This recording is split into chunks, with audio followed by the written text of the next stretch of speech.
தேவனாகிய கர்த்தர் மனுஷனை ஏதேன் தோட்டத்திலே அழைத்து கொண்டு வந்து அதை பண்படுத்தவும் காக்கவும் வைத்தார்.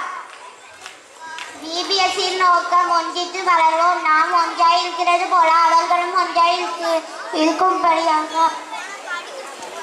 பிபிஎஸ்சி நோக்கம் ஒன்றித்து வளர்வோம். நாம் ஒன்றாய் இருக்கிறது போல அவர்களும் ஒன்றாய் இருக்கும்படி நீர் எனக்கு தந்த மகிமையை நான் அவர்களுக்கு கொடுத்தேன்.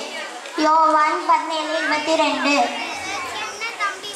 நாம் ஒன்றாயிருக்கிறது போல அவர்களும் ஒன்றாயிருக்கும்படி நீர் எனக்கு தந்த மகிமையை நான் அவர்களுக்கு கொடுத்தேன். யோவான் 17:22.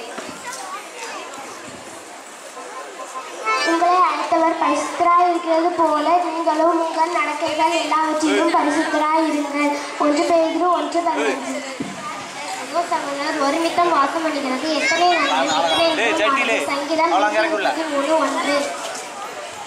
2023 பிபிஎஸ்சின் நோக்கம் ஒன்றித்து வளருவோம். நாம் ஒன்றாயிருக்கிறது போல அவர்களும் ஒன்றாயிருக்கும்படி நீர் எனக்கு தந்த மகிமை நான் அவர்களுக்கு கொடுத்தேன். நாள் 1 தொழுகையில் ஒன்றித்து வளருவோம்.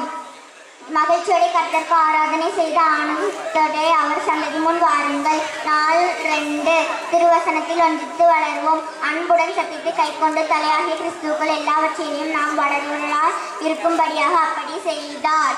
நாள் 3 தூய வாழ்வில் ஒன்றித்து வளருவோம். உங்களை அழைத்தவர் பரிசுத்தராய் இருக்கிறது போல நீங்களும் உங்கள் நடக்கையில் எல்லாவற்றிலையும் பரிசுத்தராய் இருங்கள். நாள் 4 நல்லுறவில் ஒன்றித்து வளருவோம்.